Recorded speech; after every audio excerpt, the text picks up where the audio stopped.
नमस्कार, live cities की night bulletin दिन भर बिहार में आपका स्वागत है। खबरों की शुरुआत करेंगे, लेकिन उससे पहले एक नजर डालते हैं आज की सुर्खियों पर। सम्राट कैबिनेट में 13 एजेंडों पर लगी मुहर। एक्शन में नीतीश कुमार कई नेताओं से मिले, जेडीयू ऑफिस भी पहुंचे। पटना पहुंचे बीजेपी के राष्ट्रीय अध्यक्ष नितिन नवीन, करेंगे बैठक। आरजेडी का खुलासा, 72,000 करोड़ का हिसाब दे सरकार। सीएम को तेज प्रताप का जवाब, भाषा की मर्यादा रखिए, भूमिहीन परिवारों को मिलेगी जमीन, सरकार का अभियान। बिहार बंद करेंगे पंचायत प्रतिनिधि, पटना में ऐलान।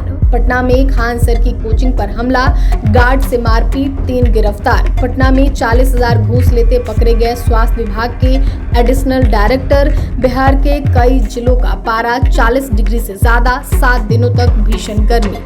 अब खबरें विस्तार से।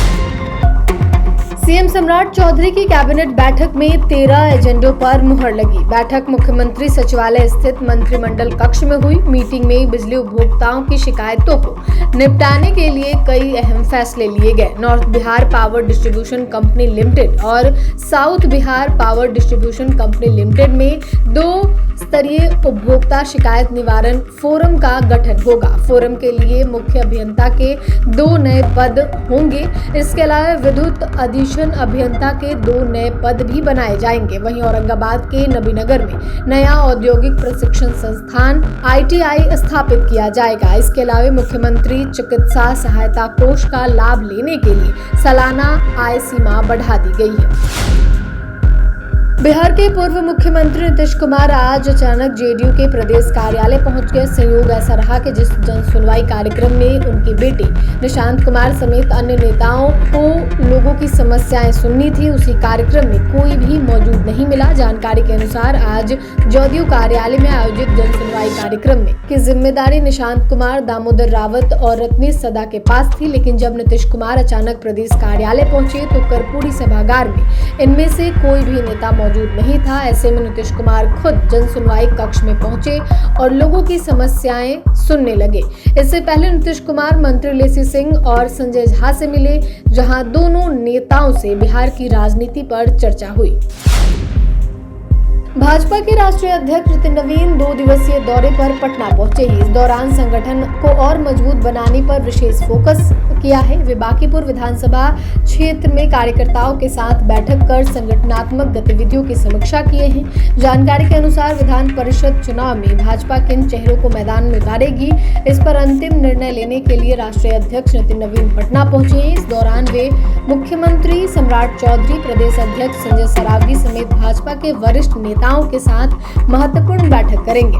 बैठक में उम्मीदवारों के नामों पर विस्तार से चर्चा की जाएगी और संभावित प्रत्याशियों के नामों पर अंतिम मुहर लगाई जाएगी।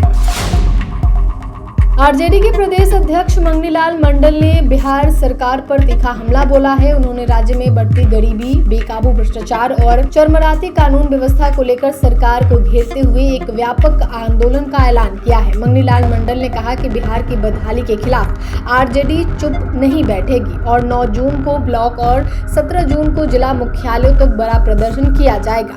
मंगनीलाल मंडल ने कहा कि वर्ल्ड बैंक समेत दुनिया की तमाम बड़ी विश्लेषण एजेंसियों की रिपोर्ट बताती है कि बिहार गरीबी के मामले में सबसे नीचे के पायदान पे है। बिहार में आज भी काफी गरीब लोग हैं। बिहार में गरीबी रेखा के नीचे जीवन यापन करने वाले लोगों के लिए $3 है, जिसमें शिक्षा, भवन नहीं है, सिर्फ रोटी है, कपड़ा नहीं है। आरजेडी प्रदेश अध्यक्ष ने कहा कि बिहार सरकार दावा करती है कि जहां देश की विकास दर 7% है, वहीं बिहार 11% की दर से बढ़ रहा है। राबड़ी आवास खाली करने के नोटिस पर विवाद बढ़ता जा रहा है। राबड़ी देवी ने कहा कि हम बंगला खाली नहीं करेंगे, फोर्स बुलाकर खाली करवा लो।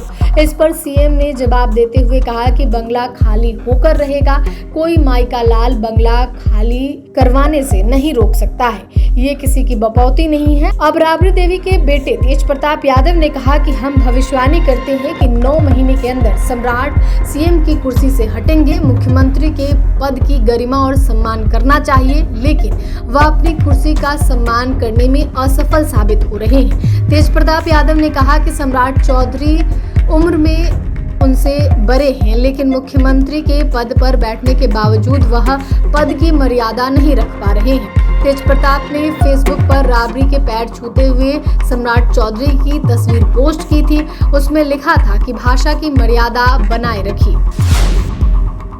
बिहार सरकार राज्य के भूमिहीन परिवारों को जमीन उपलब्ध कराने की दिशा में बड़ा कदम उठाने जा रही है। राजस्व एवं भूमि सुधार मंत्री दिलीप कुमार जायसवाल ने कहा कि बसेरा 2 अभियान के तहत ऐसे सभी लोगों की पहचान की जाएगी जिनके पास रहने के लिए अपनी जमीन नहीं है। सरकार का लक्ष्य है कि पात्र परिवारों को जमीन देकर उन्हें प्रधानमंत्री आवास योजना का लाभ भी दिलाया जा सके। मंत्री ने कहा कि जब तक किसी गरीब परिवार के पास जमीन नहीं होगी तब तक वह आवास योजना का पूरा लाभ नहीं ले पाएगा। इसी वजह से सरकार पहले जमीन उपलब्ध कराने पर जोर दे रही है। दिलीप जायसवाल ने बताया कि सरकार की कोशिश है कि हर भूमिहीन परिवार को कम से कम 3 डिसमिल जमीन मिल सके। इसके लिए विशेष अभियान चलाया जाएगा। विभाग विभिन्न जिलों में ऐसे परिवारों का सर्वे कराएगा और पात्र लोगों को योजना से जोड़ा जाएगा। बिहार पंचायत चुनाव से जुड़े आरक्षण परिसीमन सहित अन्य अहम मुद्दों को लेकर पटना में त्रिस्तरीय एवं ग्राम कचहरी प्रतिनिधि महासंघ की संयुक्त महाबैठक हुई। इस बैठक में एक स्वर और जोरदार ढंग से सरकार को चेताते हुए कहा कि परिसीमन के बिना पंचायत चुनाव कराना असंवैधानिक है। उन्होंने कहा कि हर हाल में परिसीमन कराना होगा और इसके लिए बिहार सरकार को पंचायत प्रतिनिधियों के साथ बात करनी होगी। महासंघ के प्रदेश अध्यक्ष मिथिलेश राय ने मंच से स्पष्ट कहा कि बिहार में परिसीमन और आरक्षण व्यवस्था के बिना चुनाव कराना असंवैधानिक है। उन्होंने इसे लेकर सरकार की नीति पर गंभीर सवाल खड़े किए। उन्होंने कहा कि जब तक परिसीमन की प्रक्रिया पूरी नहीं होती तब तक पंचायत चुनाव कराना उचित नहीं होगा। इसे लेकर जून में आंदोलन का पखवाड़ा मनाया जाएगा। इसके तहत चरणबद्ध आंदोलन होगा। जरूरत पड़ी तो सुप्रीम कोर्ट भी जाएंगे और बिहार भी बंद कराएंगे। पटना में देर रात खान सर की कोचिंग ग्लोबल स्टडीज पर हमला हुआ। हमले का वीडियो भी सामने आया। वीडियो में कुछ लोग गार्ड को पीटते दिखाई दे रहे हैं। इस दौरान ईंट पत्थर भी चलाए गए, पोस्टर भी फाड़ दिए गए। खान सर के अनुसार हमले में सिक्योरिटी गार्ड का सिर फोड़ दिया गया और 8 से 10 राउंड गोली चलाने का दावा किया गया था। हालांकि बाद में वे अपने बयान से पलट गए। इधर इस मामले में पुलिस ने ज्ञान बिंदु कोचिंग संस्थान के डायरेक्टर रोशन आनंद समेत उनके 2 सहयोगी अभिषेक और गौरव को गिरफ्तार किया है। तीनों से पुलिस पूछताछ की। टाउन डीएसपी के मुताबिक रोशन आनंद और उनके सहयोगियों को न्यायिक हिरासत में भेज दिया गया है। खान सर ने हमले का आरोप ज्ञान बिंदु के डायरेक्टर और कोचिंग के कर्मियों पर लगाया है। वहीं खान सर की कोचिंग पर हुए हमले के मामले में गिरफ्तार ज्ञान बिंदु कोचिंग के डायरेक्टर रोशन आनंद ने कोर्ट ले जाने के दौरान बड़ा बयान दिया। पत्रकारों से बातचीत में उन्होंने कहा कि पूरे मामले को साजिश बताया। उन्होंने कहा कि उन्हें और उनकी कोचिंग को बदनाम करने की कोशिश की जा रही है। निगरानी अन्वेषण ब्यूरो की टीम ने तिरहुत प्रमंडल के अपर निदेशक डॉक्टर अजय कुमार को 40,000 रुपए रिश्वत लेते हुए रंगे हाथों गिरफ्तार कर लिया। यह कार्रवाई पटना स्थित उनके आवास के पास एक चाय दुकान में की गई। जानकारी के अनुसार शिकायतकर्ता की पत्नी मुजफ्फरपुर में तैनात है और वह अपनी वर्तमान ड्यूटी वहीं बनाए रखना चाहती थी। इसी एवज में डॉक्टर अजय कुमार ने 50,000 रुपए की रिश्वत की मांग की थी। शिकायत मिलने के बाद निगरानी अन्वेषण ब्यूरो ने मामले का सत्यापन कराया। शिकायत सही पाए जाने के बाद टीम ने ट्रैप की योजना बनाई। सुबह सुबह निगरानी ने जाल बिछाकर डॉक्टर अजय कुमार को 40,000 रुपए रिश्वत लेते हुए गिरफ्तार कर लिया। गिरफ्तारी के बाद उन्हें हिरासत में लेकर पूछताछ की जा रही है।